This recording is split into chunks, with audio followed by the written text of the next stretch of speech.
అందరికీ నమస్కారం. బాగా చదువుకొని ఫ్యామిలీని చూసుకుంటూ అటు జాబ్ చేయలేక ఇంటి దగ్గర ఉన్న లేడీస్ని టార్గెట్ చేస్తూ ఒక కొత్త kind of cyber crime start అయిపోయింది.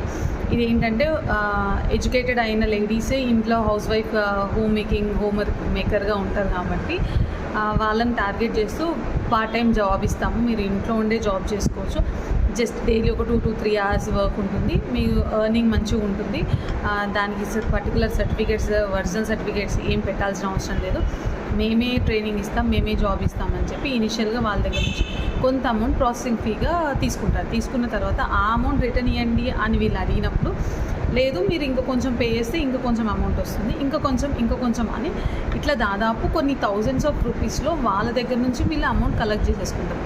నేను ఇలాంటి జాబ్ చేయను, నేను ఇచ్చిన అమౌంట్ నాకు ఇచ్చేయండి అంటే, మీరు ఇచ్చిన అమౌంట్ మీకు రావాలంటే ఇంకొక 20,000 పే చేయండి, 20 ప్లస్ మీరు ముందు చేసిన ఒక 50-60,000 ఉంటాయి కదా, అవన్నీ కలిపి ఒకటేసారి 80,000 మేము చెక్ పంపిస్తాము, లేకపోతే మీ అకౌంట్లో పడిపోతాయి అంటే మనం ఆ ముందు 50,000 ఎక్కడ పోతాయో అని ఆలోచిస్తామే కానీ ఈ తర్వాత ఇప్పుడు ఆఫర్ ఇస్తున్న 20,000 పోతున్నాయని మనం చూస్తాం.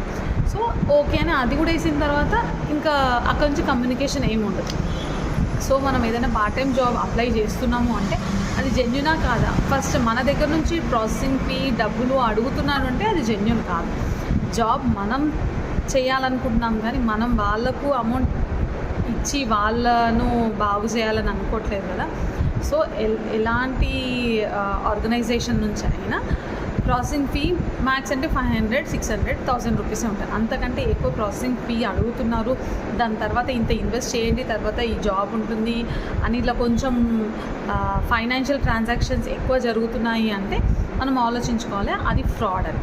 సో వాళ్ళు తెలుగులోనే మాట్లాడుతున్నారు, హిందీలోనే మాట్లాడుతున్నారు, మన లాంగ్వేజ్ మాట్లాడుతున్నారు, వాళ్ళు అన్ని లాంగ్వేజెస్ మాట్లాడతారు.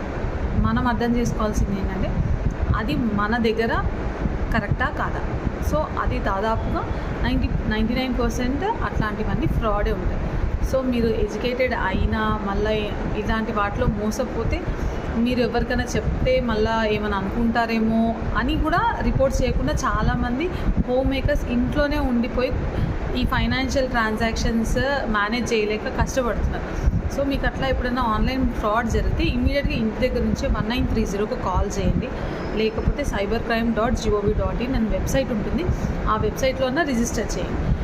ఇమీడియట్గా గోల్డెన్ అవర్ లోపు మీరు రిపోర్ట్ చేయగలిగితే ఆ అమౌంట్ ఎవరికైతే ట్రాన్స్ఫర్ అవుతున్నాయో ఆ ట్రాన్స్ఫర్ అయిన అకౌంట్స్ డిఫరెంట్ అకౌంట్స్ అన్నిటి నుంచి హోల్డ్ చేసి మీ అమౌంట్ మీకు వచ్చే ఛాన్సెస్ ఉంటాయి. కాబట్టి మీరు ఎవరికి